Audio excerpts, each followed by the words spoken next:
happy Sunday morning, everyone. It's Sunday, April 18, 2021. I'm Riley King, and welcome to this Sunday morning edition of the Riley King Newscast, right here on the Riley King Network. We have a lot of news to get to this Sunday, so let's begin. First up, we're going to begin with a look at your COVID-19 numbers in New Hampshire. Let's take a look at those right now.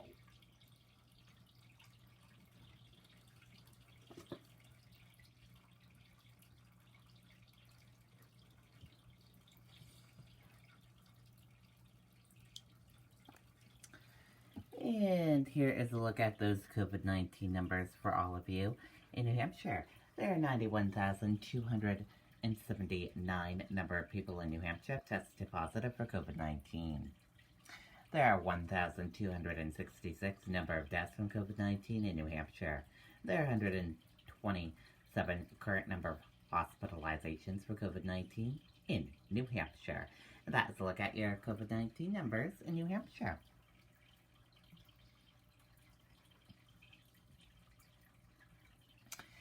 And we're going to switch gears now. Let's go into weather. And weather right now is cloudy, 35 degrees. Meteorologist Eric Weglar is saying briefly warmer next week. Let's take a listen to that weather video from meteorologist Eric Weglar.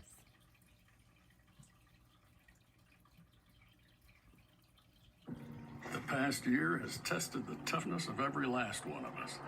The head retractors have been there for our tough customer.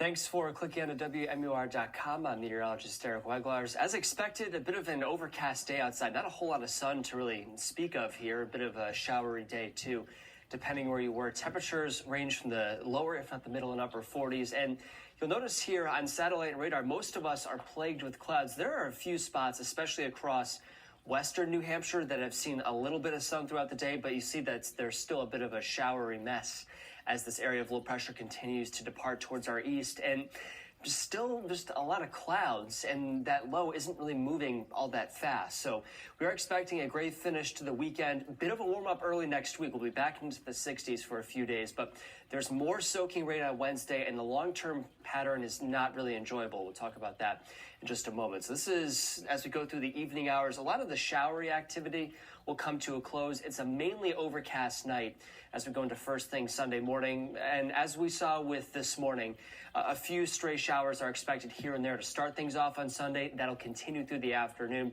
And there are some hints of even stronger shower activity as we go into Sunday evening. But I think the rule is very similar to what we saw today in terms of overcast skies and a few sprinkles or steadier rain showers here and there. For tonight, we're down close to freezing for most spots, if not just below that. And as we go through the day tomorrow, a number of us will be into the upper 50s, possibly the lower 60s with enough sun across a few of the metropolitan areas. But I think most of us, again, are plagued with clouds and relatively cool conditions. And in terms of outdoor dining, we're getting to that point in the season where a lot of these days are in really good shape to head outdoors. I think Tuesday is the pick of the next 3 days, with high temperatures close to 70 as we go into the afternoon for a number of spots. Again, a really nice day outside. Now, things do change pretty fast. There's an area of low pressure forming to our west as we go into Wednesday afternoon, and a fairly sharp cold front with it as well. So there'll be a narrow line of very heavy rain, and behind this, enough cold air to generate more mountain snow showers as we go into Thursday morning. So in terms of additional rainfall, after the inch to 2.5 inches we saw from the previous nor'easter, another 0.5 inch to 1 inch for most spots across the state. So this is the start of a trend that will essentially look to wipe away a lot of the drought across the state going forward through the next 14 to 21 days. So get used to it. It's not going to be all that cloudy, or rather all that sunny for a lot of these days, but I think we'll find enough rain to really help out a lot of folks who are stuck with dry conditions. So I think the brightest of the next 7 days is actually on Tuesday. Temperatures will top off in the upper 60s. And behind this front on Wednesday, we plummet into the middle and upper 40s Thursday afternoon. So a pretty interesting contrast in temperatures over the next 7 days. And well, if you didn't like the 40s, how about the lower 60s for the start of next weekend? It looks like we'll find a bit of a wintry mix likely on Friday, but things should briefly dry out for the end of next weekend into the following weekend. Okay, and there you go on that weather forecast from meteorologist Eric Wegzler. Thank you for that weather forecast, Eric.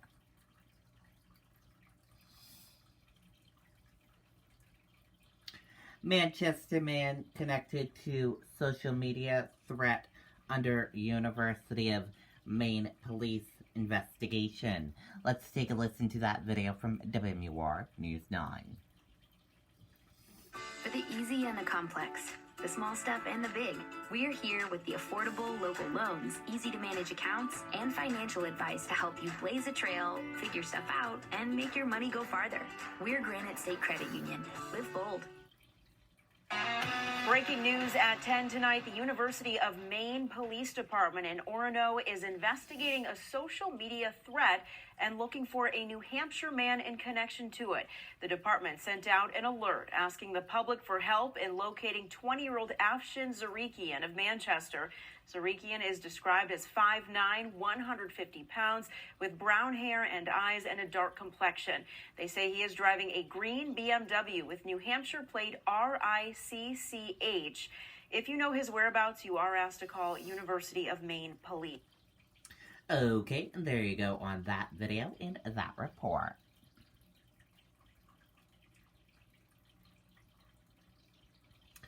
New Hampshire will allow non-residents to receive COVID-19 vaccinations here on Monday. Let's take a listen to that video from WMUR News 9. My old roof was an asphalt roof. It was really starting to look ragged. It's an island house. I wanted it to blend in better, so I decided to go with a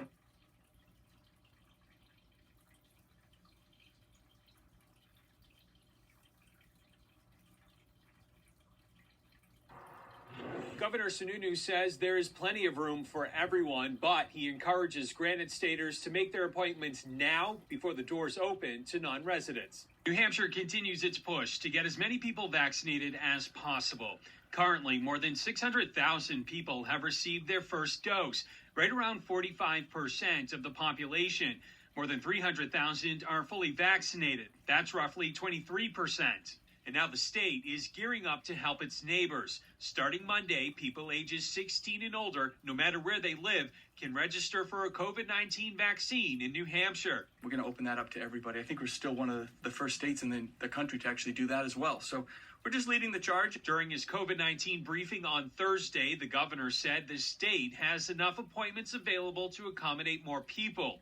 Which is also a great opportunity, right, for our second homeowners or out-of-state students or temporary workers, whatever it might be. People who don't live in New Hampshire but wish to receive their vaccine here will have to sign up through Vinny, which can be accessed at the state-run vaccination site, vaccines.nh.gov.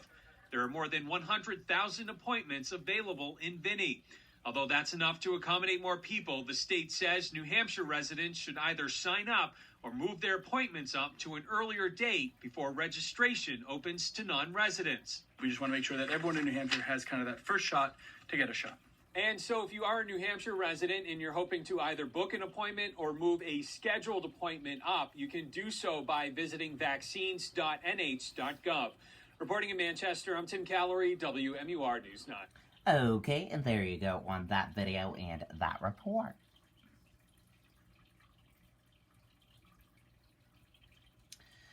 No new COVID-19 deaths reported in New Hampshire. Current hospitalizations slightly decreased. Let's take a listen to that video from WMUR News 9. Homegrown, homemade, and diehard hometown pride. The best things in life start with home. Whether you're buying or selling a home, the trusted professionals at Better Homes and Gardens Real Estate are here to help you find your happy place. Expect better. Start by calling or contacting Better Homes and Gardens Real Estate, the Massiello Group, www.massiello.com, 800-741-1540. The pandemic claimed 1 million lives in 9 months. It took another 4 months to kill the second million and just 3 months to cause 1 million more deaths. The grim milestone coming after health officials in the U.S. paused continued rollout of the single-dose Johnson & Johnson vaccine. Overall, more than 129 million people in the United States have received at least one dose of a COVID-19 vaccine, including the J&J.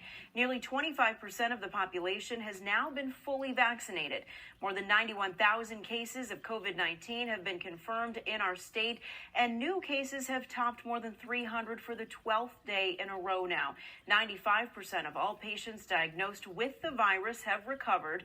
The number of active coronavirus cases dipped to the lowest level since the end of March, but is still 56% higher than the recent low that was set on March 8th. There were no new deaths tonight, and 127 people are hospitalized with COVID. That's down 5 from Friday. Okay, and there you go on that video and that report.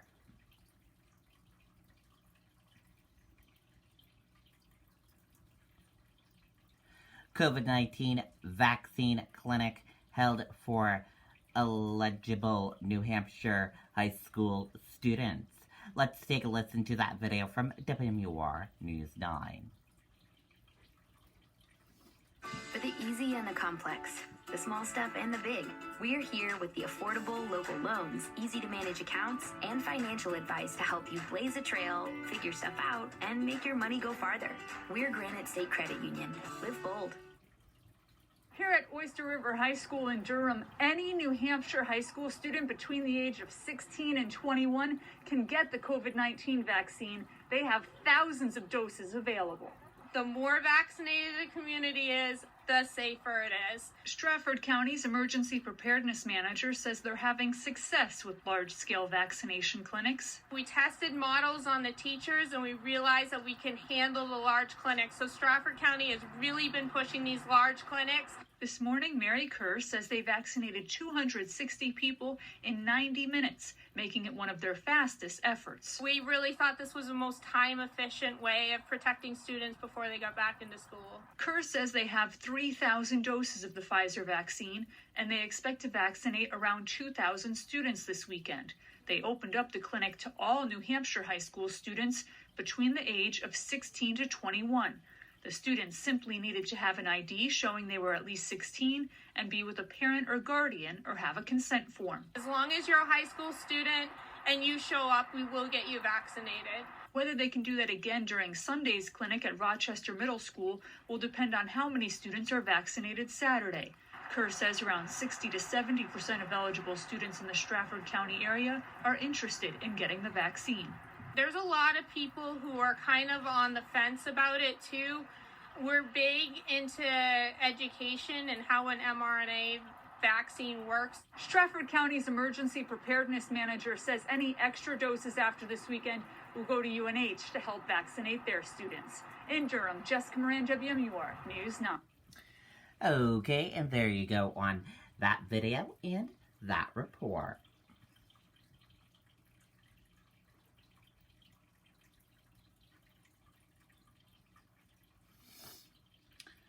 New Hampshire colleges respond to schools nationwide mandating student vaccinations before fall.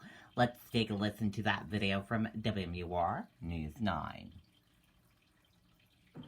The past year has tested the toughness of every last one of us. Head retractors have been... Across the country, a growing number of colleges will require students to get vaccinated before returning for in-person learning in the fall. Some schools in New Hampshire say the vaccine will play a key role in staying open for the whole term. New Hampshire's colleges and universities are hopeful fall semester will look more like 2019 than 2020. As of now, Dartmouth College is the only in the state to announce that it will require students to get vaccinated before coming back to campus. Governor Sununu and the state's university system are still sorting out what to do. I was thinking about this in the context of what a parent would feel like if they were sending their student to campus, and they were sleeping in a room with someone who wasn't vaccinated. So you can understand the pressures on us. During a taping of Close Up that will air Sunday on WMUR, Plymouth State University President Dr. Donald Birx says at the very least, school officials will push as hard as they can for students to get the shot. He thinks getting 90% of the student body vaccinated is within reach. If we want to have an open campus, which we really do want to have, we're going to have to think about getting as many people vaccinated as possible. New England College, a private institution, hasn't made a final call about requiring the vaccine. We're inclined in that direction, but we want to wait a few more weeks at least before making that decision. If NEC mandates it, President Dr. Michelle Perkins says there would be medical and religious exceptions. I think everyone wants to be able to return to a time when we can have some group meetings, when we can congregate, have athletic events, theater events. I think there's great enthusiasm for the vast majority to get the vaccine and go back to some kind of normal. And you can watch the full interviews with Dr. Birx and Dr. Perkins tomorrow morning at 10 on Close Up. Okay, and there you go on that video and that report.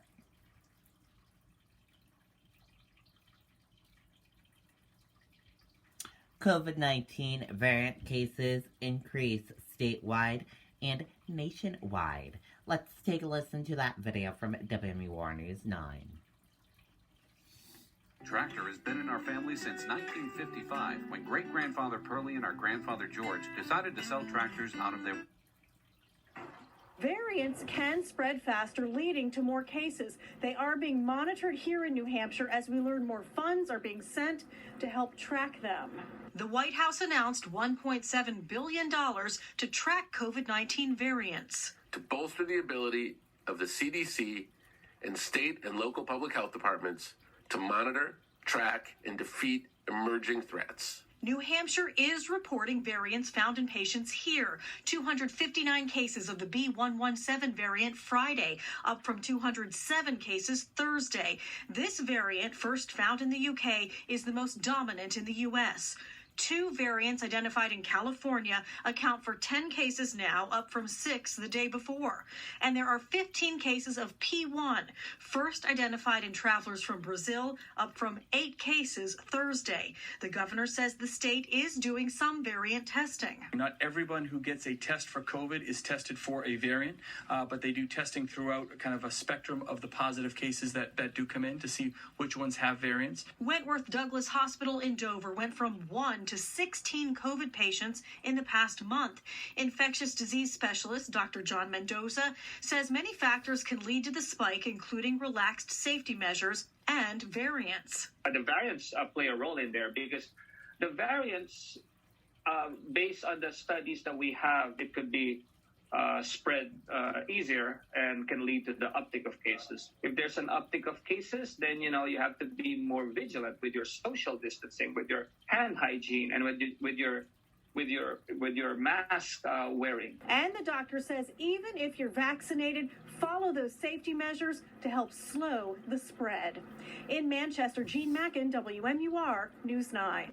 Okay, and there you go on that video and that report.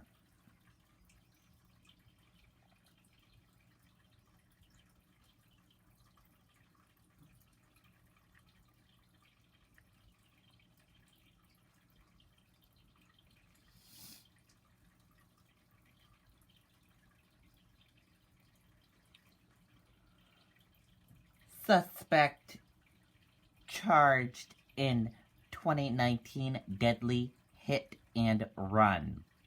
Let's take a listen to that video from WPBF 25 News, Florida. It's been almost 2 years since this deadly crash, and police have finally located a suspect. However, we're still trying to pinpoint the details of exactly what led to this arrest. Now, this is what we know so far. Now, that's a suspect was identified as Giselle Infante, and she's being charged with vehicular homicide, leaving the scene involving a death, and driving without a suspended license. Now, this comes after Nelson Rodriguez was killed by a hit and run on Dixie Highway in West Palm Beach in June of 2019 while crossing the street street. His wife and children were in the car when the crash happened, and 2 days later, a Camaro was found on Tamarind Avenue. Now, the car's damage matched the parts that were found at the scene, and police eventually identified the driver as Infante. Now, investigation revealed there's recordings that Infante made several calls to a company to have the car's windshield repaired. Infante originally told the police she was not the driver because her license was suspended. And in June, police were tipped off by a man who says he was the passenger in the car of the night of that fatal hit and run. Now, later, Infante's DNA was found all over the car, and we're told that she is expected back in court in May. Reporting from West Palm Beach, Waukesha Bailey, WPBF 25 News.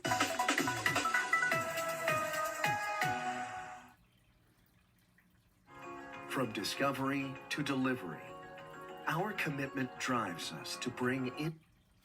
Okay, thank you for joining us for this Sunday edition of the Riley King Newscast right here on the Riley King Network. I hope you all have a great rest of your Sunday, and I'll see you back here tomorrow for another newscast. I'll have a news report coming up in a little bit. Goodbye, everyone.